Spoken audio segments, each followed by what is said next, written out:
Hmm.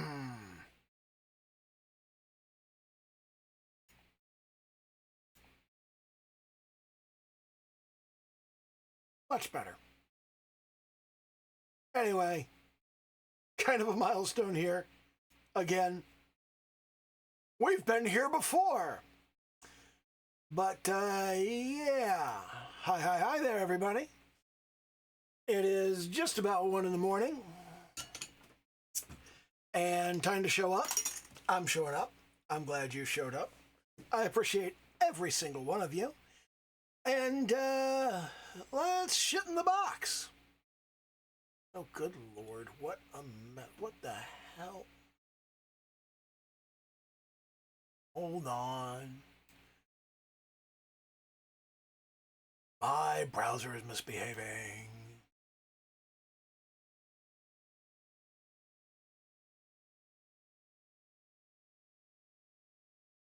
There we go. Let's put this back where it belongs. All right, so do the little YouTube dance, like, comment, subscribe, all that happy horse shit. Earlier today, somebody made a shitty comment on my Why Starfield Sucks video that I did on Monday. So they've been hidden from the channel, and that's what I do when people leave shitty comments. If you show up on my channel and you leave a shitty comment, yeah, you never get to leave a comment here. Nobody's going to see it. I'm not going to see it. Nobody else is going to see it. You get the fuck off. I'm old. I don't put up with this horse shit. Anyway, I have been doing a lot of Starfield content lately, and tonight is no exception. But I just wanted to clarify, because I've gotten a few subscribers since starting to do like Starfield stuff, because Starfield, because to Terran Armada, I mean, like, holy fucking shit, dude. I mean, like, I'm excited about that. I'm a fucking freak for Starfield. I love Starfield, okay? It's a great fucking game. This is not really a Starfield channel. This is a me channel. This is me doing my shit that I do, and one of the many things that I do is Starfield. And the other stuff that I do is there's art. I sculpt. I paint. I mostly work digitally, but I had somebody say, you cannot paint the human face unless you know how to sculpt the human head. And I've been sculpting, and I've had a number of people tell me I'm really, really good at it, and I just kind of scratch my head and go, I don't feel like I am. I don't think I am a good sculptor, but a lot of people are complaining and going, I've been sculpting for years and you're doing better than I am. I don't know what to tell you, dude. I don't feel like I'm very good. That sculpted head has been in like the same shape for a month and a half. So I don't feel like I'm really good. Maybe you should like try harder. I don't know. I don't think I'm that good. And if I am particularly good, if I am like excessively talented at it, why do I learn this in my late 50s? This fucking sucks. Why didn't I learn this when I was like 20? This is bullshit. But yeah, there tends to be like art, there tends to be music, there tends to be game development. There's a game that I'm working on, which is like essentially, it's a Vampire Survivors clone, is what it is. But I'm trying to bring something new to it. I'm trying to do like cooler, neater shit. And really, the focus of that game is less to make an immensely successful game. I don't think I'm going to make an immensely successful game. I don't think that's going to happen. And more to create reusable components so that I can build cool shit faster. I want to build myself a nice little set of reusable components so that I can jump into Gato and go, I wonder I wonder what I could do if I had these mechanics and just kind of chuck everything together and write the glue to bind it together and then start experimenting and go, would this be a fun game? Would that be a fun game? That's what I'm really after, is kind of, I'm after game developer Legos that I can like snap together and go, this is the kind of game that I would play. This is a game that I would like. And that's what I'm going for there. I am, when I do like put a finished game together, I'm gonna put it on Steam and shit, but you know, that's gonna be a while. Right now I'm not working on the game because I'm at a boring part of the game and I don't wanna do this part of the game. I don't wanna build menus. I don't wanna build interfaces. I don't wanna do all of this stuff. It's stupid. And also it's I've been working in C#, and I am kind of looking at this and I'm going, when you build your menus and you build kind of the shell that goes around the game, that really doesn't need to be in C#. That should be in GD script. So I should learn GD script and build this stuff in GD script. I don't wanna learn GD script. GD script has like syntactically meaningful white space. That's bullshit. That's like Python. That's why I don't use Python. That's why I think Python programmers aren't real programmers. But yeah, that's a bunch of shit going on. Another thing that I tend to talk about every now and then is the political socioeconomics of intellectual property. That comes up fairly frequently. We're gonna have another talk about the Stop Killing Games movement at some point soon. The European Commission is already looking at the petition and deciding what to do. And number one, this movement is stupid. Number two, the things they're asking for are morally wrong. Number three, they're not going to get what they want from the commission. And number four, whatever the commission does give them, if they give them anything, and the commission may like do absolutely jack fucking shit, they may sit there and go, you know, we already have laws and regulations about this that have been in place since like 2019. There's a solid chance that they're just going to do nothing. But if they do anything at all, my psychic powers tell me they're going to make it worse. You're not going to be happy, and you would have been better off if you'd have kept your fucking mouth shut. Seriously, guys, if you don't like the way a company does business, don't buy their games. It's that simple. It's just that basic, okay? Well, I don't like the direction they're taking the franchise. Stop buying the games. Wah, they canceled a game that I like playing. Yeah, big fucking deal. Nobody cares. I realize that I mostly play single-player games. I mostly play games that do not have servers. But I also play the fuck out of GTA Online. Now, I'm not playing a lot of GTA Online right now.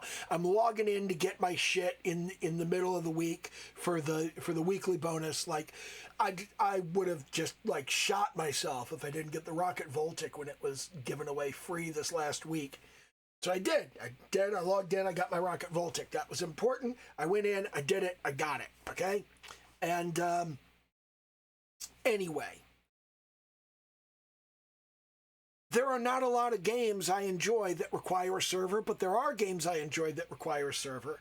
And the fact of the matter is, for 30 years, games that require a server have shut down whenever they goddamn well pleased, and you just live with it. Hell, like before that, although you know, you go back to the Mud and Mush community back in the 80s, and it's like if you were on an LP Mud or a Daikyu Mud or a Realms of Despair server, and somebody was like, yeah, I don't want to do this anymore, then the server shut down and it was gone. And you couldn't play anymore. You had to go and find another game. And that's just the way that it worked. And now we've got people going, well, you shouldn't be able to do that if I paid for the game. Except you can. You've always been able to do that, okay? It's just like, I mean, when you buy access to a service and the service shuts down, you're fucked, okay? It's been like that forever. But I do want to talk about Starfield because there's something. I restarted the game and I've been playing through it since Sunday. And on Sunday and Monday, I was going through and I was doing the first part of stuff, and I got to a point where I couldn't get any further. I hit level 20 or thereabouts. And at level 20, the fights with Starborn were really, really difficult because the Starborn they're level 30, and that's rough because they're nasty. They're supposed to be hard fights in the first place, and when you're also underleveled, it's kind of fucked. And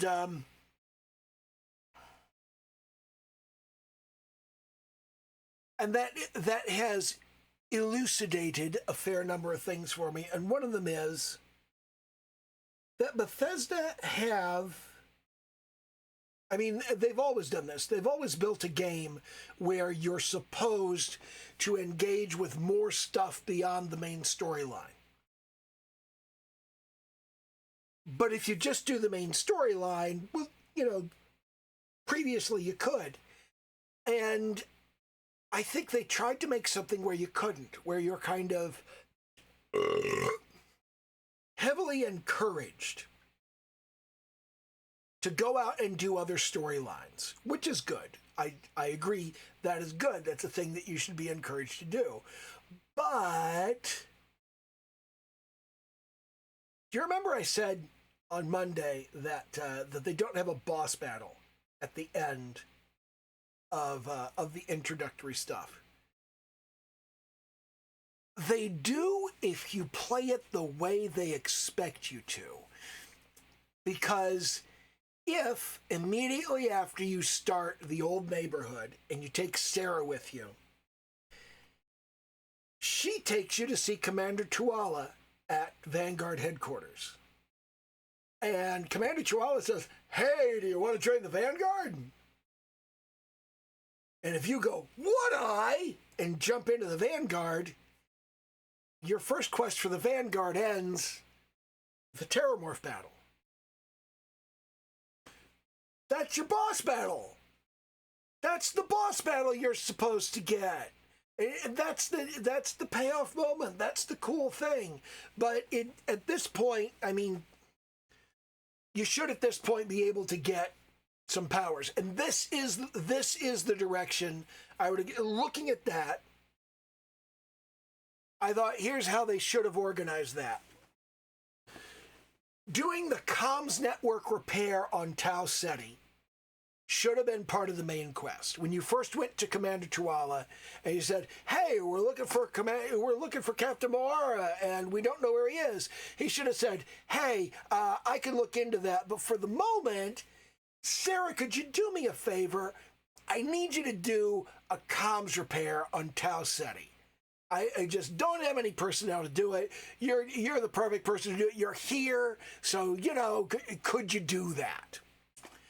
And then you could be sent off to Tau Ceti, and you could have the encounter with the Terramorph, and they could say, "Hey, we need you to go do this thing," and blah, blah, blah, and so on and so forth. That would unfold exactly the same way. And at that point, after that mission, that's when you should find your first temple, with no involvement from Vladimir at all. It should just be in the vicinity on Tau Ceti. And Sarah should say, actually, Vladimir should contact you on comms.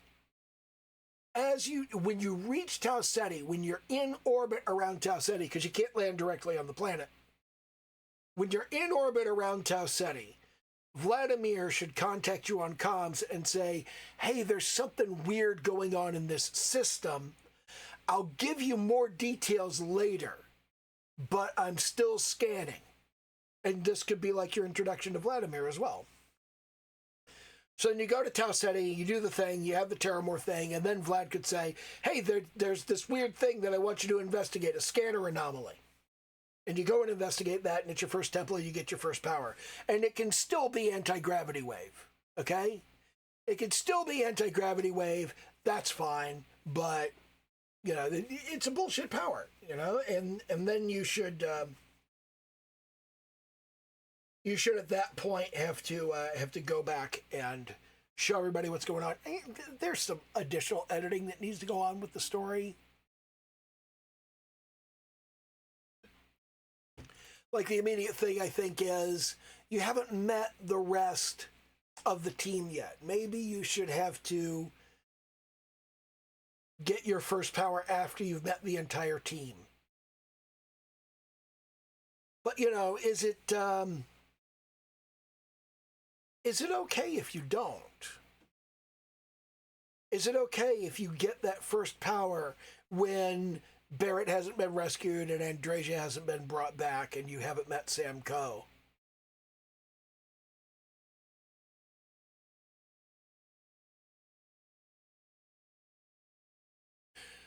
They could be there when you get back. After you get that, you could go back to the main lodge and you could have your show off the powers thing, and well, shit, Barrett's the sticking point there. You could have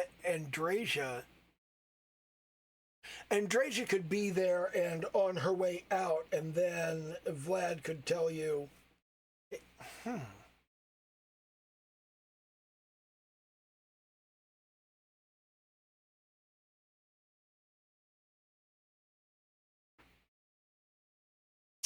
I think maybe, you know, I had some advice to trim dead space out of my videos, and I'm not going to do it. And the reason I'm not going to do it is I think it's important that you guys know, if I pause and go, let me think about this, I think it's important for you to see me thinking.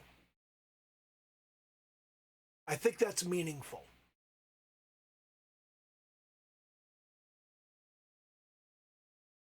So I'm sitting here and I'm going, if it unfolded this way, how should the story be modified so you can get your powers sooner? Because I think getting your powers sooner would really make a massive difference. This is the kind of thing that you can't do with a mod. This is the thing that Bethesda would have to do this. Voice actors would have to be brought back in and shit, but...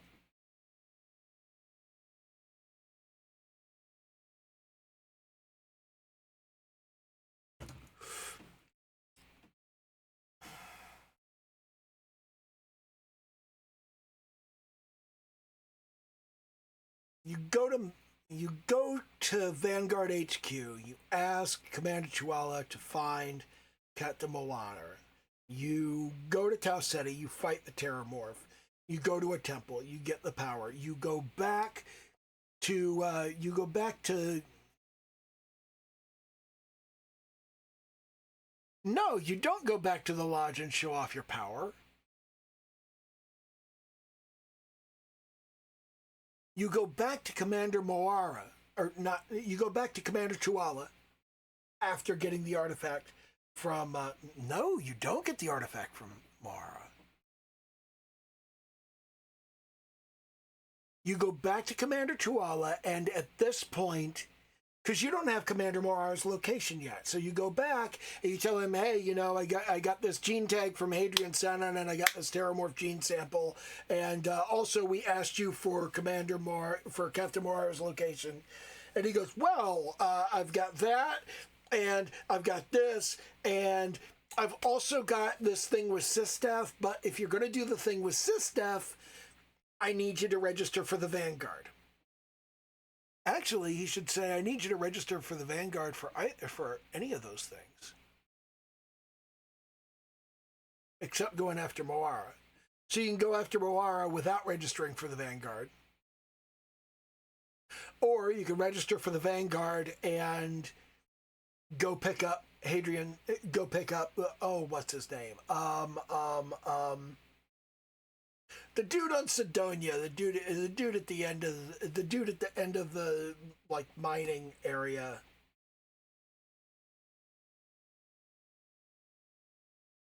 Percival. Is it Percival something or something Percival? I can't remember. But yeah, you should have to enlist with a Vanguard to go after Percival. Because of reasons. We could like make some shit up. Or you can not enlist with a Vanguard and you can just go directly and work with SysDef. Because they don't need you to be in the Vanguard for that. They try to recruit you if you commit a crime anyway. And you could also just wander off as a member of Constellation. And that gives you like 3 choices of things that you can do. And whichever one you decide to do, you got to go and get in your ship. And when you go and get in your ship with Sarah, that's when Vladimir can contact you and say, hey, here's option number 4. I've got this anomaly for you to check out.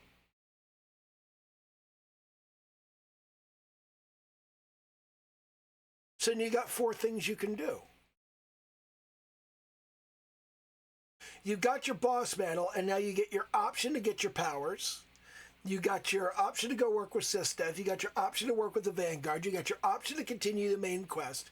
The only thing that's missing, well, at this point, you've also got your invitation to go to the Trackers Alliance because they're at the entrance to everything. So you got 5 options at that point, and it's really kind of opened it up. And that's really what Bethesda wants you to do with this game, is to go do all of this side content. Just like when you go off with Sam Coe, you'll be forced to do the Galbank heist thing, which then opens up the question of joining the Freestar Rangers, which is a 5th thing that you'll have available to do. And then when you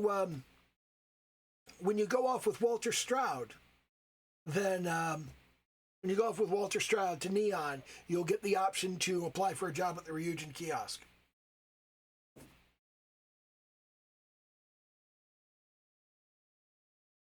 I think that would have improved the main quest. I think it would have made a large difference.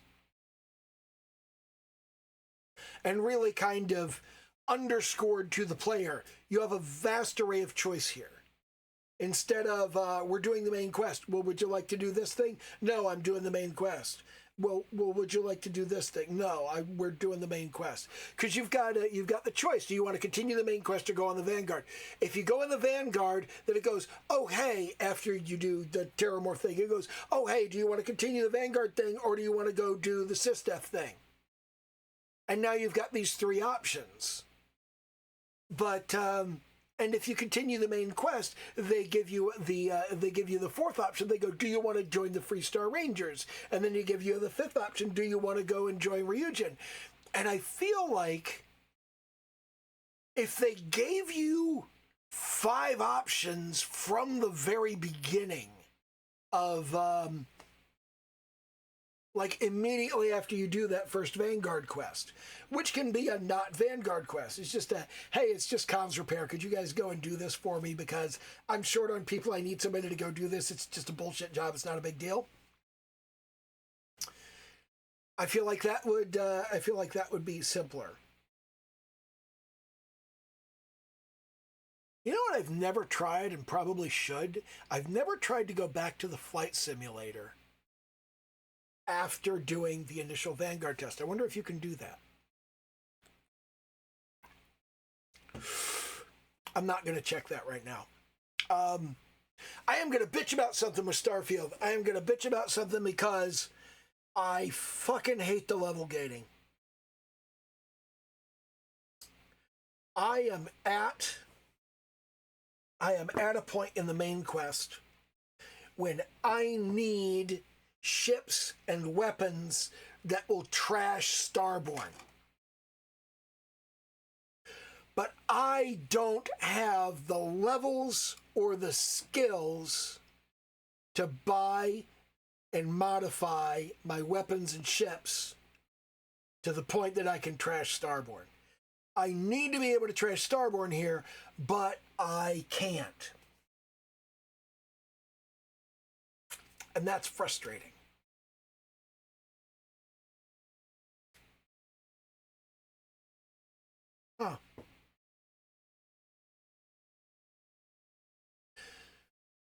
wonder if I could tackle Shattered Space at level 25. I know they recommend 35, but I don't know. I don't think I'm going to try that. But God, the level gating is driving me fucking nuts. I'm sitting here and I'm looking at it and I'm like, I am 12 levels 16. I'm 16 levels and a bunch of research away from being able to get the shit that I need to trash Starborn. And I'm just sitting there going, it's fairly early in the game to be like, you have to do a bunch of grinding at this point. No, you can't just proceed with the main quest. You got to grind. You got to grind a buttload of shit. And that's fucking annoying. I don't like level gating. I don't like this whole idea of you have to be a particular level. You know what I always liked was in Star Ocean 2. In fact, in most JRPGs, the cool shit is available in the store the first time you go there. But you don't have the money. The problem is money. Of course, the difficulty there is that in Starfield, people are going to grind fucking money. And people are ridiculous about this. They will just be like, I will sit here for 48 hours until the vendors restock and I'll sell shit to them. I'll sit here for another 48 hours until the vendors restock. I'll sit here for another 48 hours. And people will just like hundreds of times, they will wait the 48 hours hundreds of times so they can just sell their shit, gather a buttload of money, and then turn around and buy all the coolest shit. But I don't think that's a problem. I mean, it's not something that you wouldn't be doing on purpose. I kind of feel like, that's a feature. If you work out a way to get rich, go ahead and get fucking rich. And if you optimize the fun out of the game, fuck you. Maybe don't do that next time. People hate that. Oh my God, the number of people that go, I did something stupid and now my game isn't fun. Well, don't do the stupid thing then. But I have to. It doesn't make sense not to. Yeah, it does. You don't like it. It's a game. It's supposed to be fun. Do something fun. But I don't want to do something fun. I want to grind and exploit the game and figure out ways to cheat. Then stop bitching. Pick one. If you work out a way to get the most powerful weapon in the game within 10 minutes, and that lets you just one-shot everybody all the way through the game, if that happens, holy shit, yeah. If that's your idea of a good time, do that. Do that. That's fun for you. You fucking do that. But if you get the weapon that one-shots everything, and now the game isn't fun, and you're like, this game isn't fun because I have a weapon that one-shots everything. Well, throw it out. Throw it out and get a shittier weapon that doesn't one-shot everything, and then the game will be fun again. But why would I do that? I can't think of a character justification. Fuck character justification. You don't like it? Don't fucking do it. It's that simple. Like, what's my character justification? Oh, fuck you. Just shut up. Do the thing that's fun. Stop doing shit you don't like in games and then complaining that, I did something I don't like on purpose. It hurts when I hit myself with a hammer. Stop hitting yourself with a hammer. But why? Why would I stop hitting myself with? What good would the hammer be if I didn't hit myself with it? Some people are a lost fucking cause, I swear.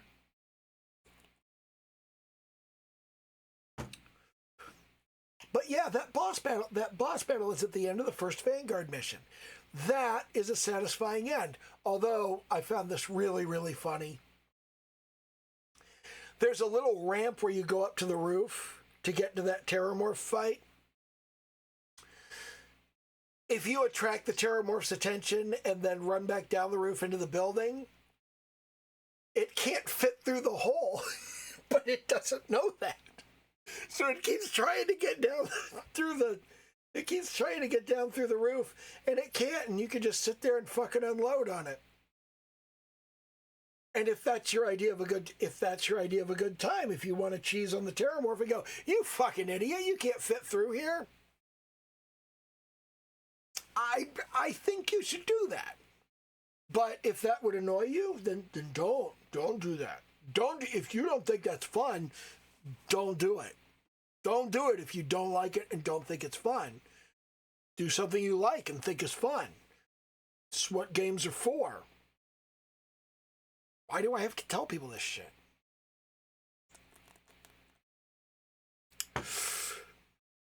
But yeah, level gating sucks. I don't like level gating. What would I do instead of level gating? I don't know. I love that every single game Bethesda rethinks their character progression model. It's always different. It's always a new thing. And I like the way that they've done it in Starfield.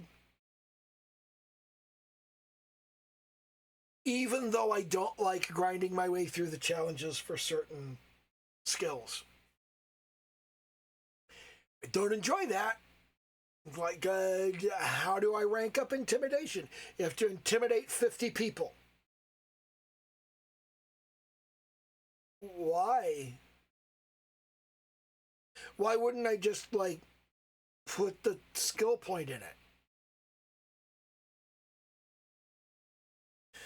I wish they would give me the option to spend a skill point to automatically complete the challenge for a skill. I feel like that would be helpful. That would be useful. And that wouldn't unbalance the game either. It just means you got to get another couple levels to finish the challenges that are tough for you.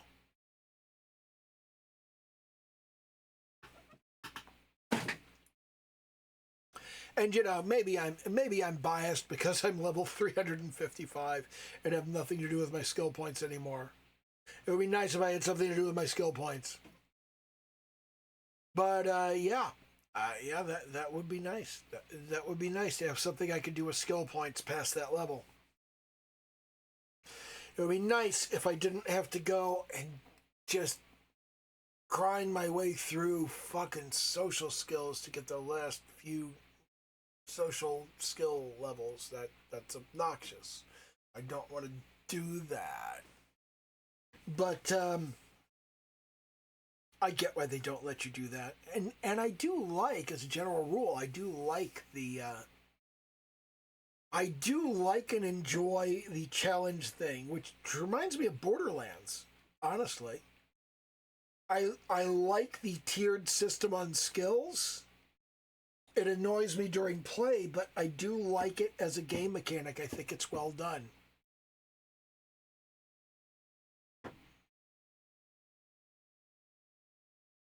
There's a lot of shit that I really, really like about Starfield. And just lately I'm talking about shit that annoys me because I'm going through it and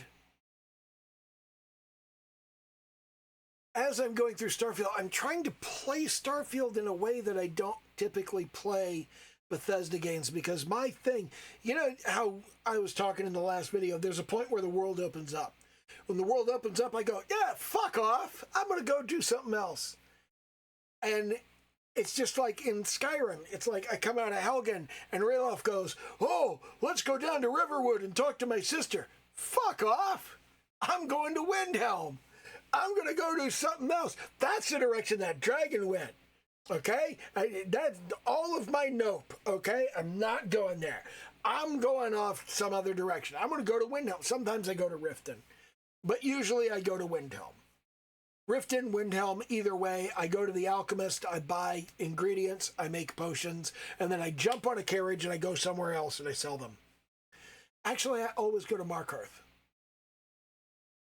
I got this route that I do where I go Riften, Markarth, Windhelm, Markarth, Riften, Markarth, Windhelm. And it doesn't matter which one I start at, okay? Because it takes about 25 hours to get to Markarth from Windhelm. And it takes about 23 hours to get from Markarth to Riften. Is that right?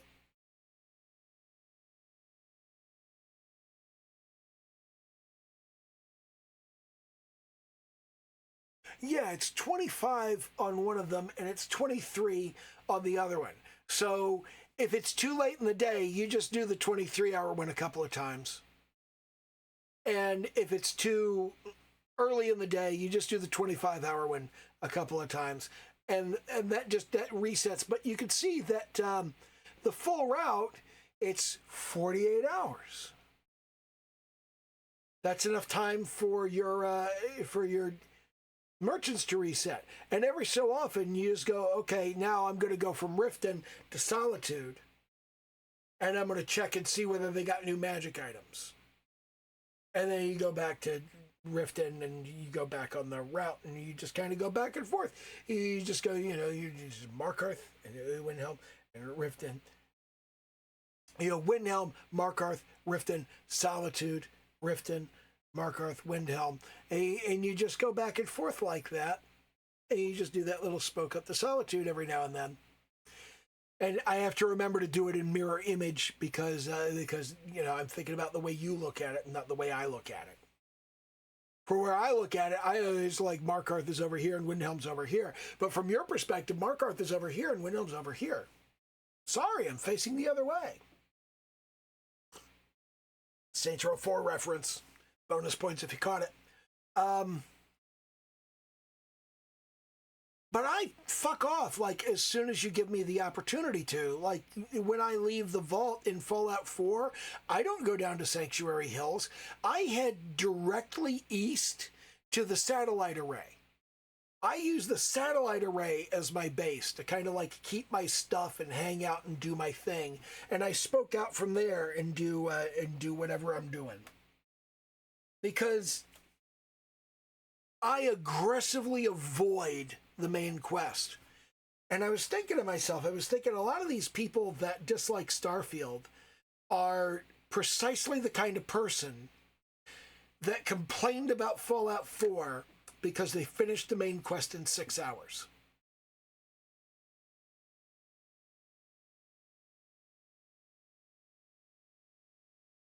So what if I start a new game of Starfield and just immediately engage with the main quest and do nothing but the main quest?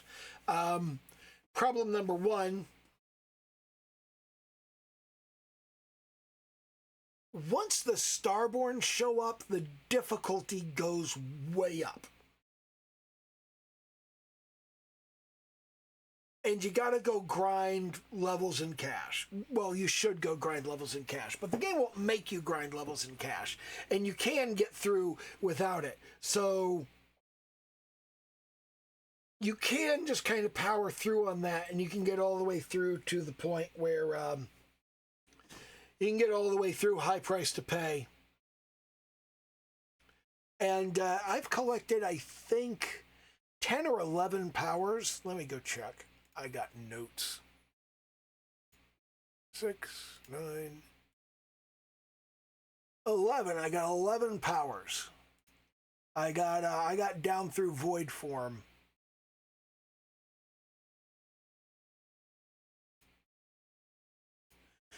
Void Form, Alien Reanimation, Reactive Shield, Solar Flare, Creative Piece, Sense Star Stuff, Precognition, Grav Dash, Gravity Wave, Personal Atmosphere, and Anti-Gravity Field.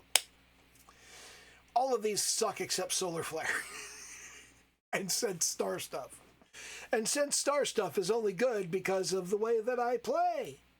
And the way that I play is, fuck it. I'm Stealth Archer in Skyrim, I'm Stealth Sniper in Fallout 4, and I'm Stealth Sniper in Starfield.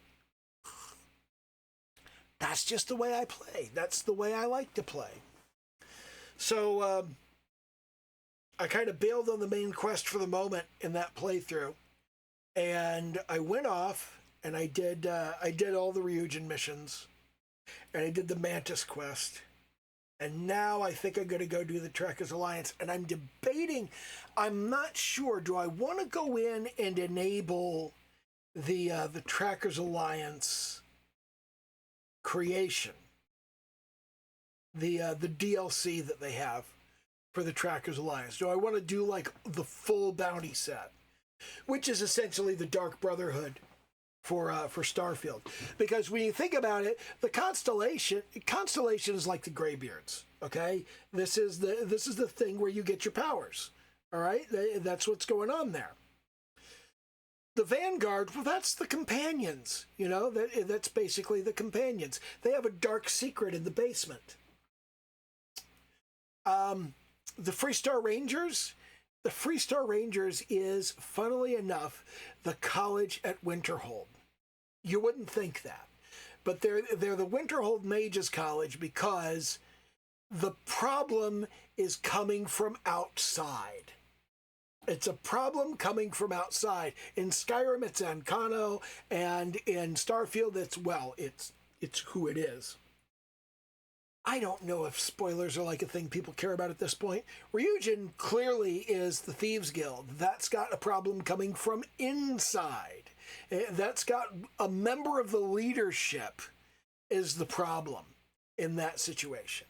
And the Trackers Alliance is the Dark Brotherhood. You got to go and eliminate targets. You got to go and eliminate all your various targets. SysDef is the Civil War. It's the Stormcloaks against the Empire again. And it's up to you to figure out which one is the Crimson Fleet, because I'm not going to tell you. But, yeah, and then Shattered Space is basically...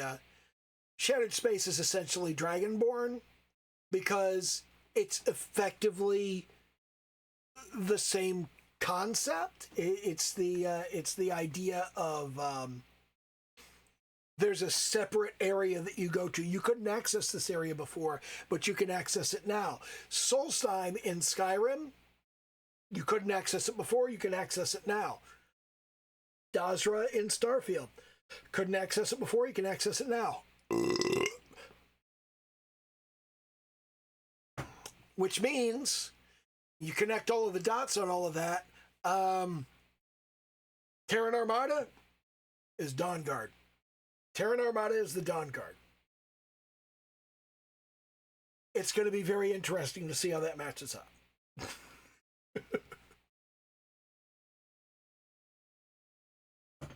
And they've been bundling Hearthfire in, which I like. The outpost building and the settlement building, that all started with Hearthfire. It really did. You started off in Skyrim. Hearthfire allowed you to build your own space from a menu of options.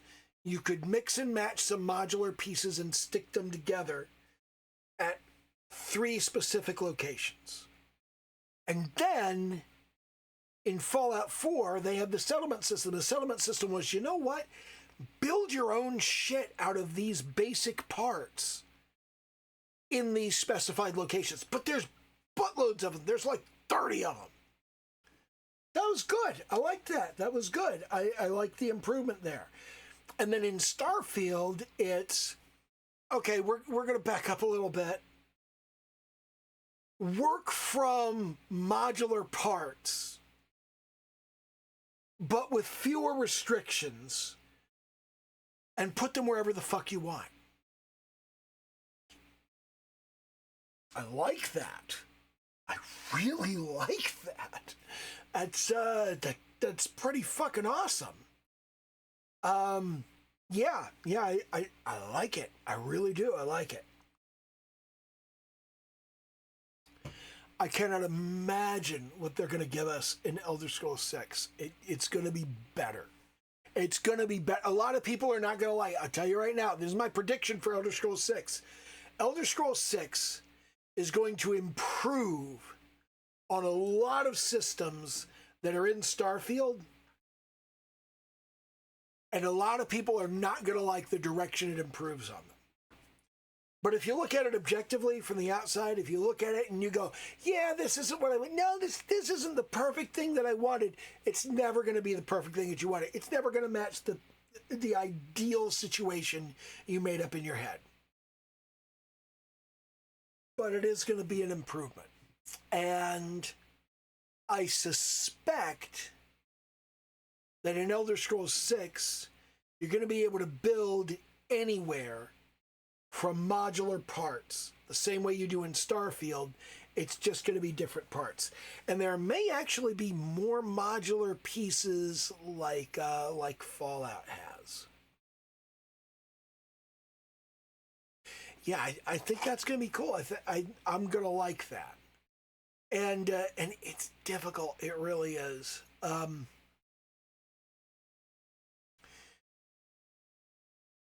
I really need to temper my expectations for Elder Scrolls 6 and really, honestly, if all I get is bigger Skyrim, I'm happy. But I know I'm not going to just get bigger Skyrim. I'm going to get quote-unquote improvements to a number of systems. And one of the things that is definitely going to happen, and I really think people need to be prepared for this, and I don't know if they are, in Elder Scrolls 6, character creation and progression are going to be unrecognizable. Because look at Morrowind. Look at how character creation and development worked in Morrowind.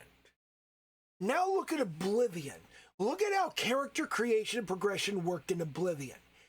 It's a complete reimagining. They have completely redone the system. Now look at Skyrim. It's a complete reimagination. They've redone it. And it's the same way in Fallout 3, in Fallout 4, in Fallout New Vegas. Every single time they've completely well, it's not really that different in Fallout New Vegas. They just made one change because Tim Kaine doesn't like too many perks. And I see where he's coming from, and I get what he's after there, and I kind of agree with him, but I also really like this is something that Todd alluded to. He talked about this with Starfield. He talked about this with Skyrim, and he said, sooner or later you get everything.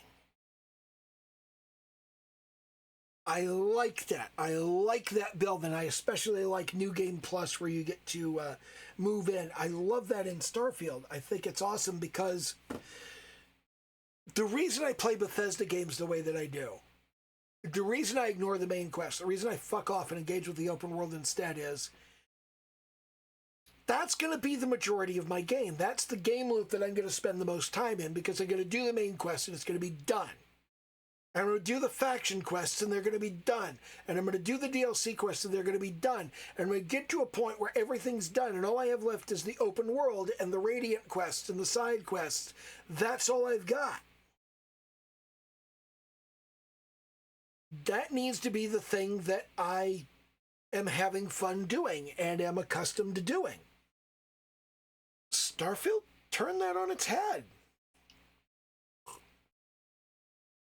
I go from New Game Plus to New Game Plus to New Game Plus, and I jump into New Game Plus, and I immediately go, yay, Ryujin quest line, Mantis, Trackers Alliance, yay! And I don't know, maybe I should, now that we've got like way more Trackers Alliance stuff, maybe I should do the Trackers Alliance first. Because that'll hook you up with a bunch of cool stuff. Here's another thing about level gating that's pissing me off.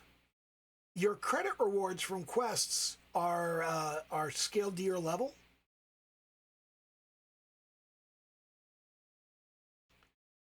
This is backwards. The quest got easier when I was higher level. Why do I get paid more when the quest was easier? That doesn't make sense. I don't like that. I don't like that I go through the entire Ryujin quest line and I barely have 140,000 credits. Because when I do the Ryujin quest line, first thing in a brand new playthrough, I end up with like 247,000 credits. That's way more money. And I get like half that when I go and just like barrel through it at a low level. It'd be even worse if I barreled through it at a lower one. Huh.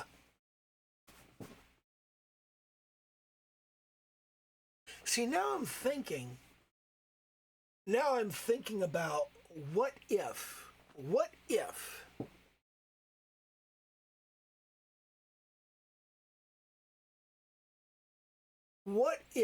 I started a new playthrough and just went directly to a faction quest instead of doing any of the main quest? It's a good question. I don't know. I was supposed to be doing the Watchtower stuff this week.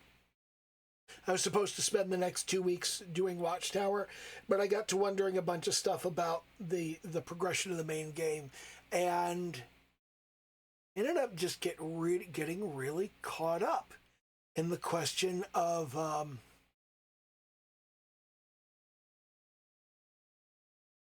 I ended up getting really caught up in the question of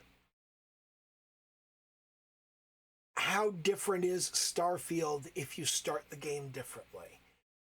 And if you start the game the way I do, I fucking loved it. I thought it was awesome. I ran off the first few playthroughs I did of Starfield. I went off and I scanned a buttload of planets. I got access to that mission board in the Constellation basement, and I just went scan planet, scan planet, scan planet, scan planet. That was probably not the best idea. And I sank all of my skill points into like planet scanning skills. Also not the best idea.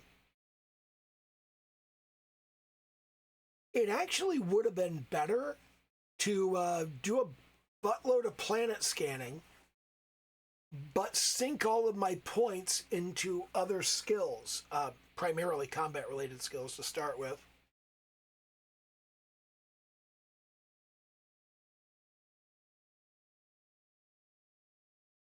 There's so many different ways to play Starfield. There's so many different ways to go through it. So many different options to pursue.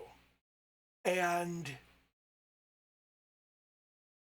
there's a kind of critical path that you can tell Bethesda sort of expected you to go down. And if you don't go down that, you have a very different experience. And I don't feel like they've done an excellent job of shepherding you down the path they thought you should go. I think they've allowed you so much freedom that you don't really get the clear picture of that's where you're supposed to go. But yeah, I don't really have anything meaningful to say at this point. I've just been thinking out loud the entire video. And I do that. That's a thing that I do, is just think out loud the entire video. That's primarily what my videos are. That's why they don't get edited. That's why they're not scripted. These are just me thinking out loud. So do the little YouTube dance, like, comment, subscribe, all that happy horse shit. And okay, bye.